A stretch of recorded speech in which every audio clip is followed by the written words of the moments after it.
What is up, guys? Welcome back to the channel. It's your boy Laser King, back with another react video. Let me quickly close my door. But in today's video, we're going to be reacting to the moment the FNAF timeline broke. Now this interested me, because I did not know when it broke. So let's just get straight into it by reacting to it. What is happening? My YouTube is acting like crap today. My internet's been acting like shit. Come on, bro. Load. Where'd my mouse go? Bro, my mouse. Bro.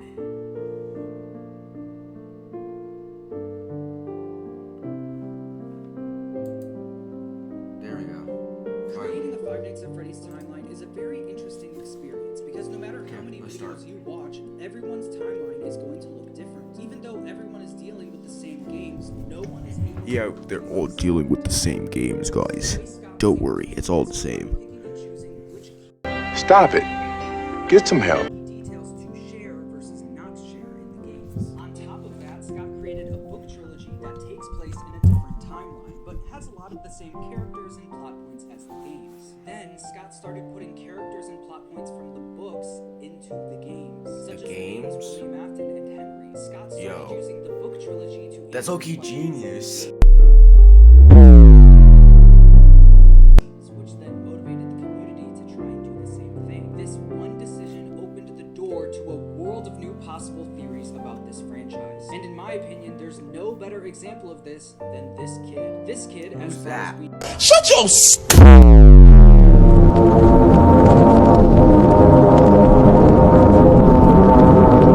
has zero relevance to the story of FNAF. They're just a random NPC that the crying child walks by on his way home. Or are they? As you can see, the child is holding a plush trap doll. The same plush trap that we see in the FNAF 4 plush trap minigame. This minigame always felt super random to me, and I never really thought much of it until Sister Location came out. I've believed for a while now that after the reception from FNAF 4, Scott decided to change directions with the story. There was no real way to figure out what was going on. I knew that I had to go in. Is that Scott Cawthon?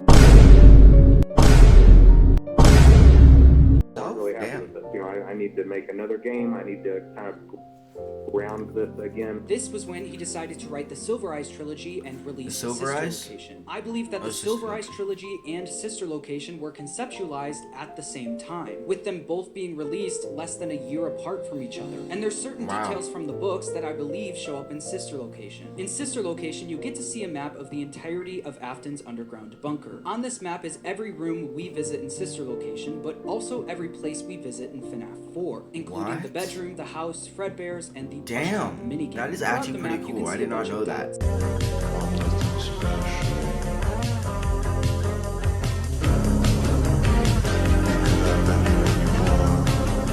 The bright dots represent a human, while the darker dots represent animatronics. We've got the Funtime animatronics, Fredbear and Spring Bonnie, the Nightmare animatronics, Plush Trap, and one animatronic in each of the 4 closets in the Plush Trap minigame. Oh, scary! Oh, shiver my timbers! Shut up, man! This is odd because Plush Trap is already accounted for, so what animatronics could be in those 4 closets? Well, let's look at the books. The Silver Eyes trilogy is literally about Henry building 4 robotic recreations of Charlie after her death and keeping them in closets. Would do that? Hence the title of the final book, The Fourth Closet. So could this be the 4 closets from the books? Wait. Let's dig deeper. In the books, Henry was known for creating... Hey, yo. He's cooking something up, bro. So I did not know any of this. Like, I just played Sister Location just to play it. I did not go for lore. I just played it because it was the next game in the series. I did not know FNAF 4 and that was linked. Like, what? Bro. Or I might have known and I just forgot because I'm a dumbass. Let's continue. A bunch of different toys for Charlie, such as a frog and a robotic plush bunny named Theodore. Charlie carried this plush bunny that her dad made her everywhere, but when Henry passed away, Charlie was forced to leave it behind in her childhood home. Specifically, she left it behind in her room, where the closets resided. Not only that, quote, it's the plush tap minigame. Theodore. He was the size of a 3-year-old child. Right now, Theodore sat in a white wicker chair in the far corner of the room. That's so in the books, bro. we got the robotic plush bunny that how Charlie they just used to link carry together. together, that's that is roughly insane. the size of a 3-year-old child that was left turn this sitting down, in it's a kinda white getting loud. chair in the room where the closets resided. This is almost exactly what we see in the plush trap. For real, A like, robotic bro's plush cooking bunny something about up, bro. the size of a 3-year-old sitting in a white chair surrounded by 4 oddly placed closets with supposedly an animatronic in each one. Not every detail lines up perfectly, but they're not supposed to. The books are a different chair. continuity to the games. This could very well be the game's version of this scenario from Yeah. the books. So if Plush Trap is the game's version of Theodore, all we need is a kid in the games who's known for carrying around Plush Trap, and bonus points if Plush Trap was specifically made for them by their dad, just like Henry created Just fading Theodore in. for Charlie. Do you see where I'm going with this? Not Yeah. only is this kid carrying a plush trap doll, but his literal only line of dialogue is, quote, "My daddy says I have to be careful with him or I will pinch my finger. He is a finger trap," he says. Dang. All we need is a kid in the games who's known for carrying. My daddy says I have to be careful with him or I will pinch Holy my damn. finger. He is a finger trap, Ev says. Also, this kid crazy. is literally standing right outside of Fredbear's family diner, which is Damn. famously, allegedly, where Charlie dies. Also, it was What revealed the in the books freak? that Afton's secret bunker was connected right to Henry's house, which means it's entirely possible that this Hell no. I ain't moving out of that house if I lived in there, bro. Hell no. minigame takes place in Henry's house. All of this stuff points to this kid being Charlie, but there's one problem. I don't think this kid is Charlie. You could argue with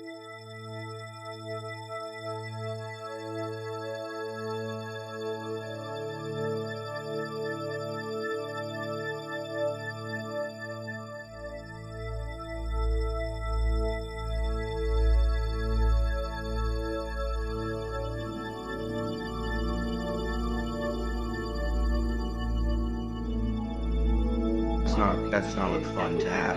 this bunker would need to have been built before the crying child got bit, and therefore before any deaths occur in the franchise. That is, if you believe the crying child was first. Not only that, Well, recent tales I look-y don't know. appear that the FNAF 4 bedroom is actually a fake bedroom being pumped with hallucinogenic gas. The concept of the FNAF 4 gameplay What? I need to rehear that, bro. fake bedroom being pumped with hallucinogenic gas. Ew!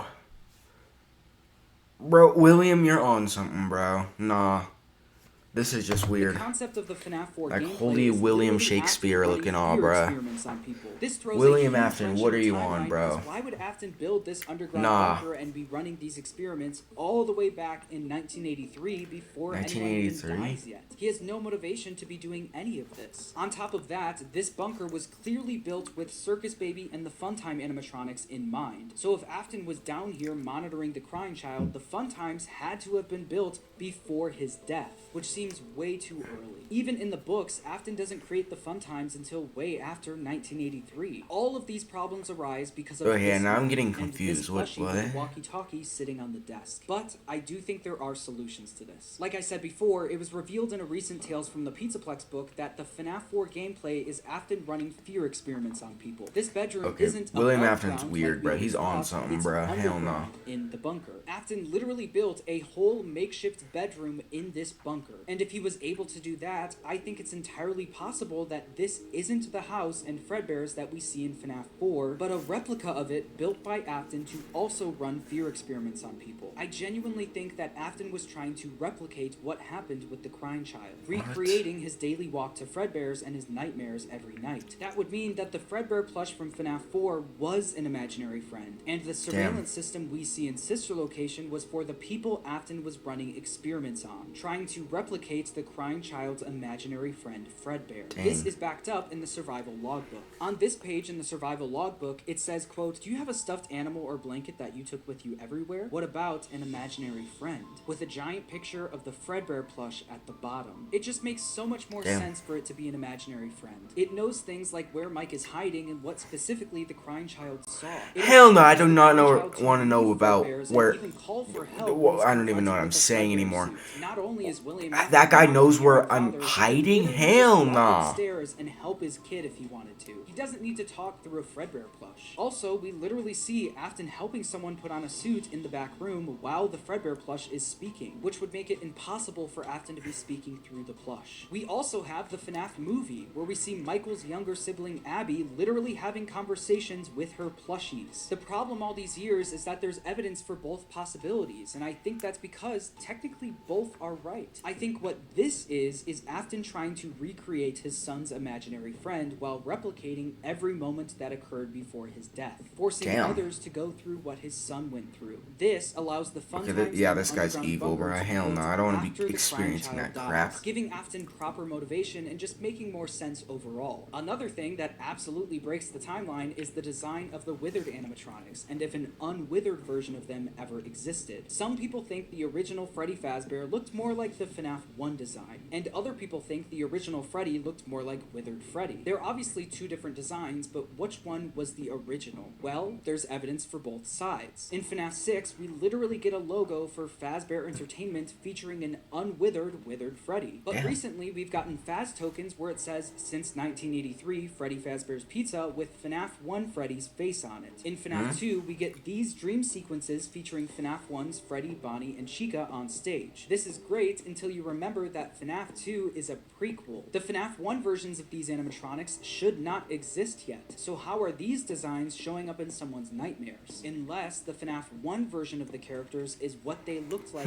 Sus. This is sus, guys. Pizza. It all revolves around what Scott was thinking at the time. He could have put the cleaned up withered animatronics on that stage, but maybe he didn't have enough time to model them. We might never know. I mean, the Freddy, Bonnie, and Chica in the Follow Me minigames are literally a mix of the withered designs and the FNAF 1 designs, with them having the withered's buttons, but Chica having FNAF 1's design. I think Scott would be the first to admit that the early FNAF games were not perfect, but they didn't really need to be. You could seriously argue that these inaccuracies, whether intentional or not at the time, are the reason people are still talking about these games nearly 10 years later. Yeah, so I still talk about it. FNAF bro, I play the games for YouTube, bro. I'm becoming more and more convinced might actually be solved if we get that Fredbear's or Fall Fest of 1970 game one day. The earliest parts of the timeline are the hardest to solve for me because we just don't have enough information yet. And based on Carney from the Fall Fest being a direct copy of Lefty, an animatronic that Henry built, bro, what is that? We'll learn more about the origins of Henry and what was that, bro? Hell no, they look goofy. Hopefully. I think if I were to have you take anything away from this video, it's that you need to be open-minded with FNAF theories. I hope I've proven through this video and all of my previous theories that there's so many different explanations for things in these games. And while there are some confirmed details that are possible to get wrong, most of the time it's about using all of the evidence we have and creating a timeline that makes the most sense to you. Be nice to people who create theories and timelines. It's all just for fun. Look forward to my FNAF timeline video coming out later this year. If you enjoyed this video, make sure to subscribe, and thanks for watching.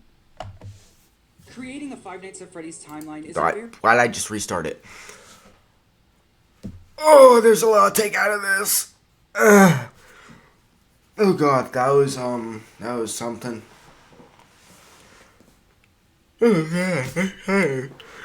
That was confusing.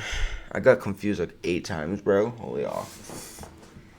I mean, some parts did make sense, like about the Bite of 83 being before he made the Funtime animatronics.